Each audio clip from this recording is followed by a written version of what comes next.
Paranoid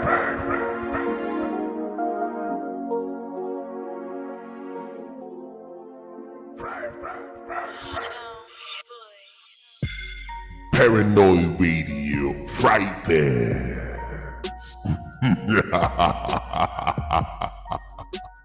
Kiss. Keep it simple, stupid. Paranoid. Tell me, boy.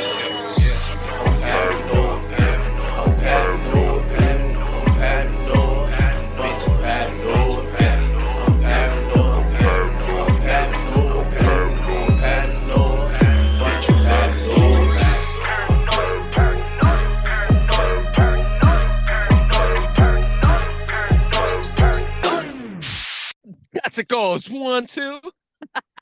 Testicles. Welcome back to Fright Fest. This is Fright Fest, actually number 2. Welcome back to Paranoid Radio Podcast, ladies and gentlemen.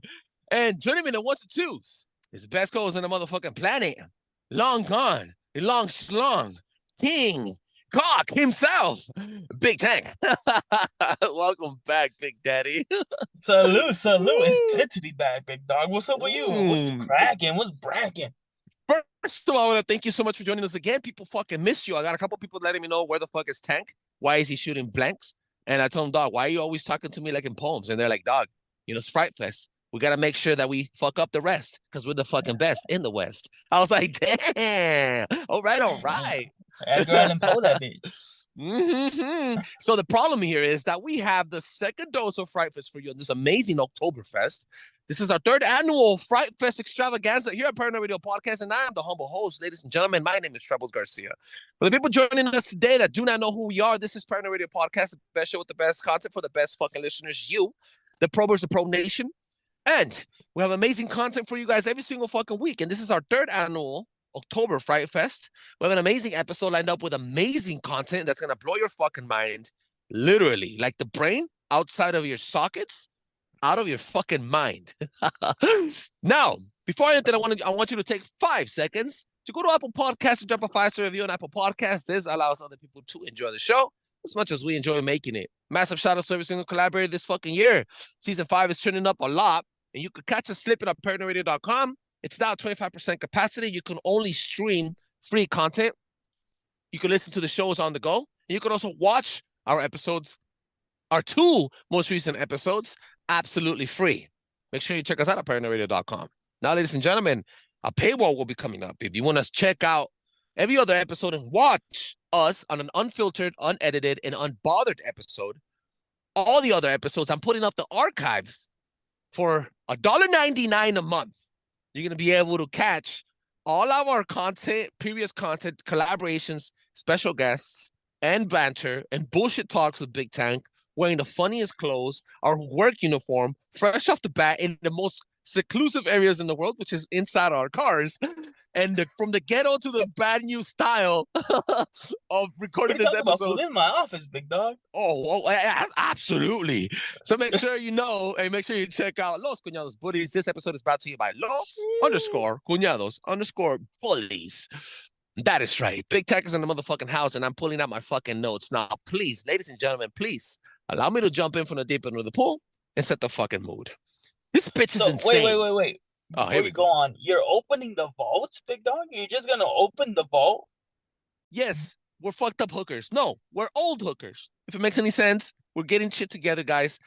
Paranoid Radio Podcast needs to get fucking monetized. Somebody told me we need to get monetized. There's a lot of people fucking supporting us. And if you guys want to support the show, we're only asking you guys to fucking share the fucking show. Stop being a punk. Stop being a douchebag. Slap that ass and pass it to the next one. Lick it and pass it. Lick it and pass it. Now, Big Tank, are you fucking ready to jump in this bitch? Let's fucking do it, big dog. The bitch is insane. Dude, we can now sell our soul using art, but even better, via sacrifice of other people and other people's body parts. Liver, guts, teeth, skulls, and even young children's tongues are used as cleaning scrubs in the art depictions of this character. This is just a shallow, murky, and muddy and bloody beginning of her unrivaled story. Next to Albert Fish and Aleister Crowley, Marina Abramovic takes the entire cake for the best Satan worshiper and author of lies in modern era occultism and satanic worship. Welcome to ABRAMOVIC. Just in case you guys don't know, the name Abra in ABRAMOVIC means the father of many. In Hebrew, Abra means father of many, aka Abraham, Abra. And she is the spirit guide of many worshipers. So I just wanted to bring those little two connections in there. It's fucking wild. Cultist behavior up the wazoo. She is the queen of cultic behavior. And this bitch is fucking like a wizard. She knows all her math, recorded like she acquired all this alchemy knowledge, and she knows how to ground herself with the earth to take the next steps to becoming an energetic field and spiritual guide. Big Tank, do you want to come in with some bombs or what's up? Shit. Okay. So she's the queen of the king from down beneath. Let's put it most the nicest way. Yes. If I have to imagine, because we're gonna get into some fucking dark thoughts of Abramovic. If I had to imagine Abramovic being a dark fucking witch whore, this bitch is the type of girl that be sucking it so hard that her mascara runs out, and then she's like, and then the guy's like, "Tell me that liquor, yeah." And he's like, "Hey, dude, tell me how much you love me. I love you." She sucked the soul out of you, big dog, straight up. Performing her art. Check this out, dude. I'm just gonna put this into context.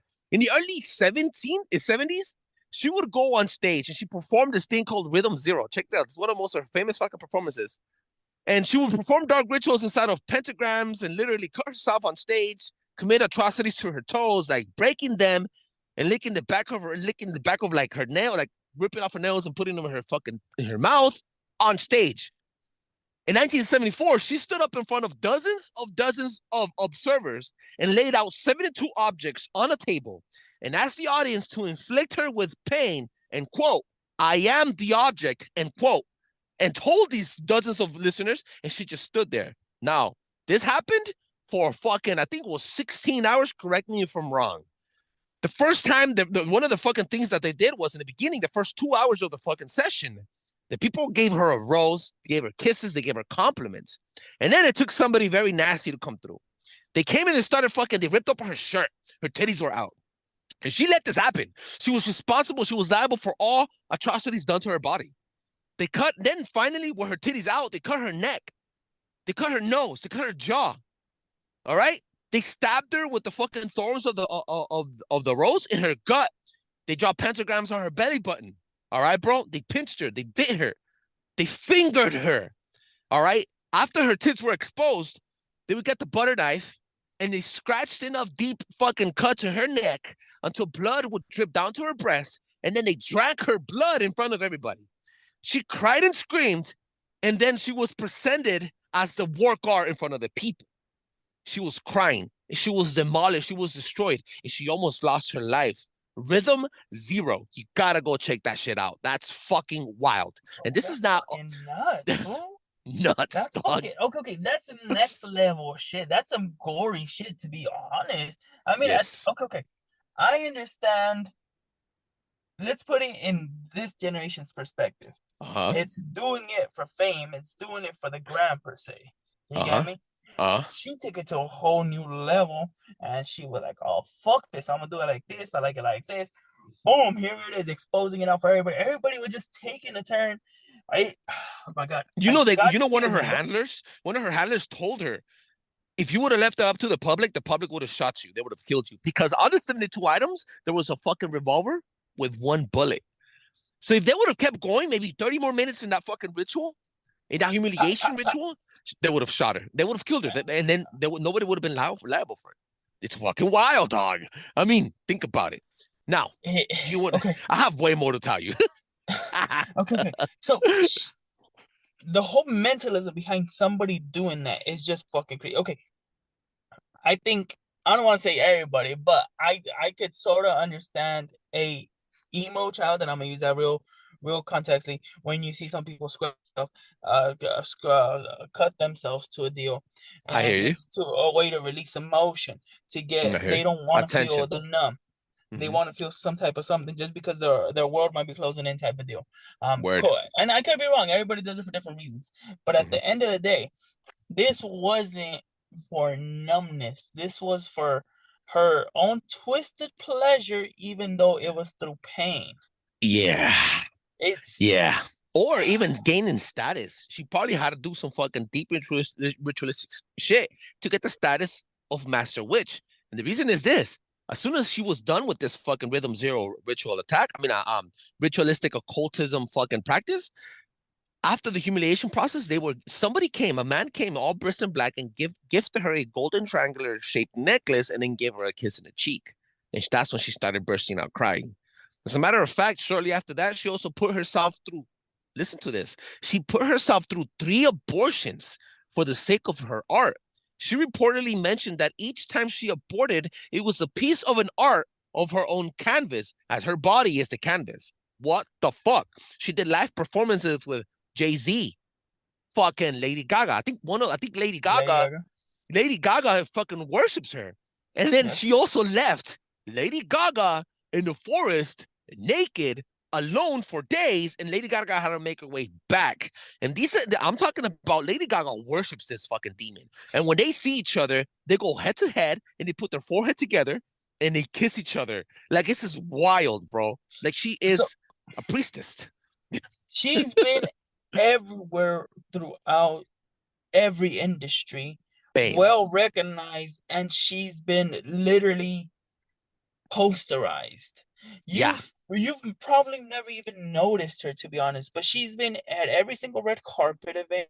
She's been at almost every single concert. She's hugged and kissed a lot of your favorite actors, musicians, everything in between. That's how crazy her connection is.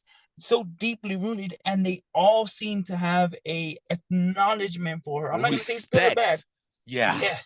Something's heavily cemented there, where she has this uncanny power, because she comes out in everything. If you look at your famous actor, doesn't matter, it could be somebody as nostalgic in your eyes as Johnny Depp, Robert Downey Jr., so many, fucking many.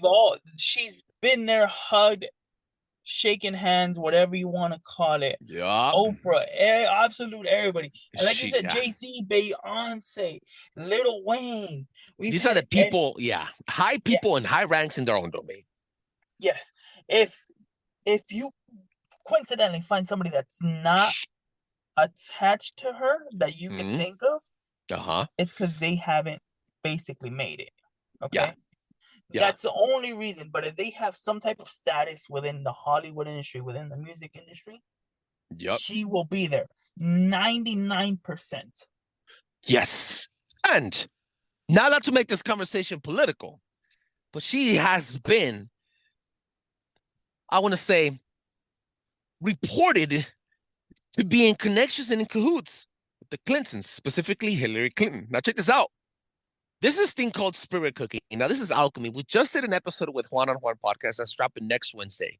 And he went in deep into alchemy. It's fire conversation. Juan Ayala mentioned spirit cooking, and now we're bringing in spirit cooking again in this episode dropping today. Spirit cooking is the big one, dog. Check this out. This art has installations with glass floors with people are masturbating, glass floors where people are masturbating and practicing sex magic, usually using bodily fluids like sperm, urine. Now technically when a woman squirts, it's urine. Then now we have classified that as urine. The nectar of pussy juice, period blood, pregnant women and baby feces, breast milk, and yes, the old baby famous truffle butter. Rubbing it on their bodies as they were climaxing. When you're walking, you're on a glass floor and you're watching this shit happen underneath you. Followed up by taking people to a dining table where we have mutilated body parts, and they're presented to you on a large table with real human bodies. And then you have people on poles dancing, and as an art exhibit where celebrities and actors like Jared Leto, the fucking whack ass Joker, Lady Gaga, the Kardashians, the NFL, and the NBA players, Tom Cruise, elite Scientology church ministers, Hillary Clinton, and the Podesta brothers are included. Now, I don't know if you know about the Podesta brothers, but the Podesta brothers were in the middle of that whole Pizzagate scandal with Hillary Clinton back then in 2016. funny child porn art and the Balenciaga commercials, etc., etc. So it's very interesting to see all these elite people fucking connected with her. Now it gives us to show them, even it pushes us to think, and I want to say conspiracy theorize that she's also a spiritual guide to elites in the political sphere. I think she helps elites people get fame, wealth via spiritual practices that are deemed taboo in today and unconventional in today's pop culture. So this is something that you could really fucking tangible fucking touch up on, say, hey, there's too many connections here. What the fuck? Okay. She even wrote a book on spiritual authority, bro. Yes. Listen to that, spiritual authority and how to fucking have people. And the book now kind of gives you recipes. Yeah, it gives you a breakdown and recipes on how to spirit cook with different foods, so you can use them as aphrodisiacs. Like food that gets you hard and horny. She's a fucking sex freak. If we want to talk spiritually, a lot of stuff, and I mean a lot of stuff that we do is somewhat a descendant of rituals. Yeah. Okay. Even the what's it called, the Last Supper? You eat the bread, it shows Jesus Christ's body. You drink the wine, it's Jesus Christ's blood. Cannibalism, to a sense, right? Yes. Yeah. Everything rooted to back in the day to what we think it's normal now. It's a form of a spiritual ritual that you just might not think about. A lot of the words actually depicted throughout the English dictionary. You break it down and you'll get all these things where it's like, what the fuck is going on? Okay, so something as easy as sitting down for dinner is a spirit ritual that you just don't think about. Yes. Also, when you're having head-end meetings, corporate meetings, you're manifesting throughout all of it. Hey, look, this is how we're doing. This is what we need to do. This is where we're going. Even in that sense, everything of that is spiritual. And this is what she focuses on. She dove deep into the past without even thinking about it or pre-planned, however you want to put it. And she's expanded on that knowledge and just bringing everything back. For example, when you have what they call the blue moon, there are people that encourage you to go out and look at it. They want you to go check out all these things. Okay. Celestial people bodies. Don't realize back in the day, it was actually brought upon that you should go out there and visit the moon as a sort of a ritual. You don't think about that right now. Same thing when you have the comets coming in that just happened 2-3 months ago. It was encouraged for you to go see these balls of fire, as they call them, and experience their magic that we just don't think about it. Why do you think they say make a wish when you see a flying comet? Or why a werewolf only turns to a werewolf during the full moon. Okay. I hear you. So it's all these things that we've just forgot about and we normalized. Okay, something as simple as that. You have a hard day, you leave work, your wife is home, whatever it may be. You're supposed to be, by the time you're done, you get home, you're supposed to congregate and have lunch and dinner, which is something that's always been posterized everywhere. Everywhere. And this is the time that you unwind and you just get together. You tell them how everything went. You tell them, don't worry, I'm going to do this, I'm going to do that. You let out your problems. You're actually having a head of state meeting during that time. If you still follow those type of things. I hear you. You'll have people that, hey, I'm eating right now, you can eat later, whatever type of deal, or we already ate. But that's what it's supposed to be. Back in the day, that was a head of state meeting where you're manifesting everything that's going through. Everything has so much more, and that's what she's basing everything off of. The controversial. Yes. Yeah. Yes. She goes way above and beyond, but that's the basics of it. Something that we don't see spiritual just as an everyday thing. That's exactly what it is. And I'm gonna give you a couple more bullet points on things that she did shit that we don't usually see. She performed for a 3-hour-long performance where she cleaned a dirty, rotted corpse from all the decay and wiped the fucking skull clean with some type of soap while all the soap and grime was falling on her naked body. All right? Tagged this phrase, cut into the middle finger. And then she put this phrase in her own, I think in pig's blood, and then she put cut into the middle finger and eat the pain in her own blood into a big ass white wall with pig skin, like ritualistic shit. And then she sits down on a dead baby corpses, a pile of dead baby corpses, and then she starts stitching together the body parts to make one monster baby. And then she sits on a pile of rotting cow flesh for 6 days. For 6 days, and peeling the meat off the bone while it's rotting. While it's rotting at the same time, then you have the audiences there with handkerchiefs like covering their faces because the fucking rotting meat smells so bad. And this is called Rhythm 5, I think. Rhythm 4, Rhythm 5. Hashtag look it up. That's one of her art spectacles. And then the spirit cooking thing again, this is all donated flesh, kind of like how the prisons donated prisoner bodies to Disneyland to put in their rides for the Pirates of the Caribbean. They're real skulls. Remember how we covered that shit? That is real skulls, and it's proven to be fact. So one of the largest performance was 7 hours long, where she masturbated and practiced and masturbated in front of an echo chamber, a circled echo chamber. It's called an amplification circle in front of 300 people per hour. Once she would climax and bust a nut, she would scream, and the echo would make a weird sound, amplifying her voice. And then minutes after, she would start the ritual all over again and masturbate again for 7 hours fucking long. This is called Rhythm 4, I believe. One of the wildest and one of the most craziest fucking rituals that she's ever known. This bitch is fucking crazy. She's insane. And now you have the Ukraine fucking president, Zelensky, wanting her to be the minister or administrator for the school education system in the entire country of Ukraine when Ukraine starts to rebuild. And this is where it gets a little political for me, but it's a fucking wild ride. So it's up in the air. Okay. But there is beliefs. We all remember when Travis Scott got canceled because of that whole show. Okay. It's up in the air that he sought people out, died, right?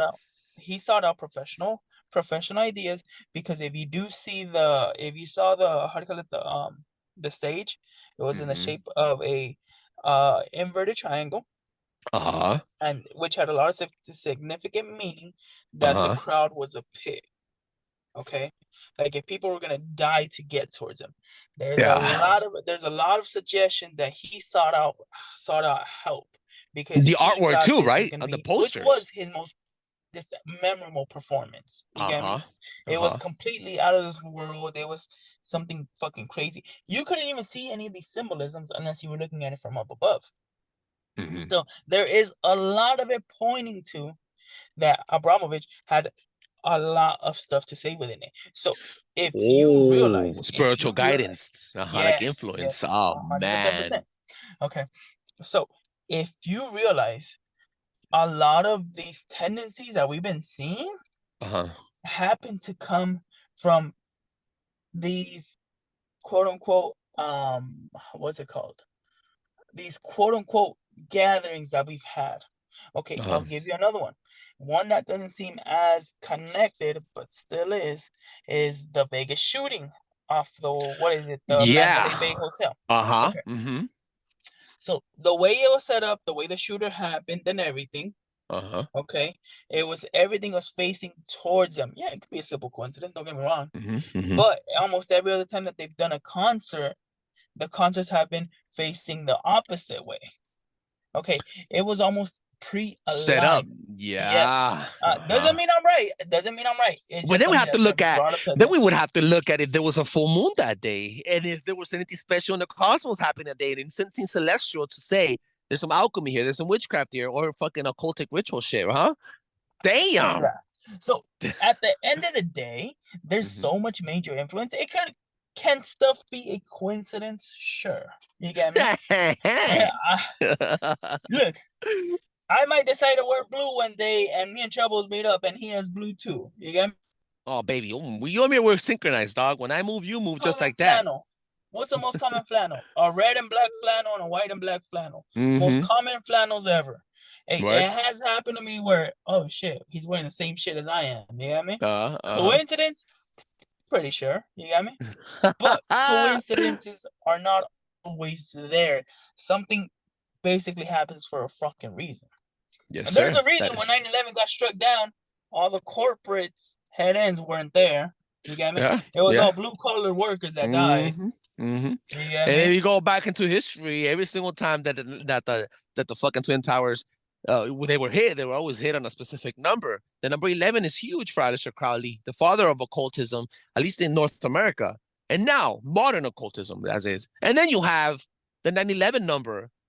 The 9/11 number was adopted right after the same year that the Twin Towers finalized construction and opened up to the public. So this is, you call it coincidence, I call it conspiracy, baby. It's all aligned and the number game is real. Astrological numbers are real.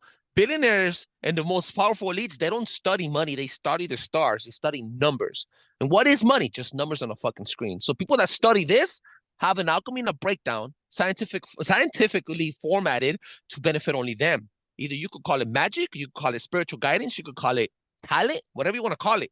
The point here is that there's so much down to break down. There's a science of it. And this is why we are living the way we live now.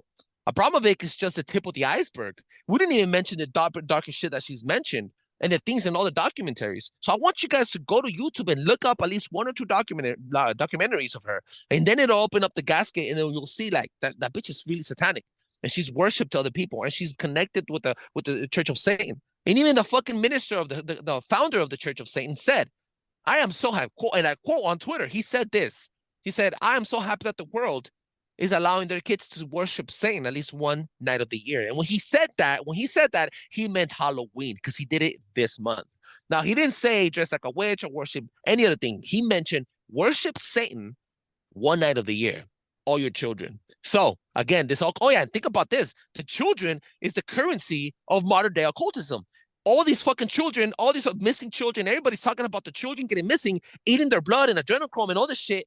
This is all real, dog. And not only that they're missing, but their children are the currency of the world, kind of like the movie fucking depicted, Sounds of Freedom. So with a closing statement like that, I want Big Tank to let them know where they can find you one last time. Woo, woo, woo. You get no deal. Go follow the buddy page at Los Cuñados Bullies, Los_Cuñados_bully page on Instagram. You want to check me out, catch me at EKNAT626. Once again, this is a pleasure. This is a blast. There's a lot we didn't even touch on. Yes. A lot we didn't even touch on. And this was just us fucking giving you the basics of it. There's a lot more shit that we just couldn't even dive into. Part 2, quite possibly. Who knows? Abramovic 2 can very possibly be in the works with the shit. And then the breaking down. See, what we did today was mention her highlights. But we could definitely break down. We could even go as deep as breaking down Rhythm 1, Rhythm 2, Rhythm 3, her biggest art forms, her art performances, and breaking down to the T and what does that mean in the satanic world. We could even do that if you guys are interested. So make sure you let us know what you think. Check us out at paranoidradio.com. It is now free for now. And you can still check us out and watch the most recent 2 episodes on video, unedited, unfiltered, and unbothered. You can listen to it on the go, the most recent 5 episodes on paranoidradio.com. And make sure you check us out on Instagram. Drop a 5-star review on Apple Podcasts that allows other people to enjoy the show. My name is Trebles Garcia. This is Big Tank on a classic episode of Paranoid Radio Podcast. This podcast is brought to you by Los Cuñados Bullies. Love you, Big Dog. Thank you for being here. Till the next time. Paranoid Radio.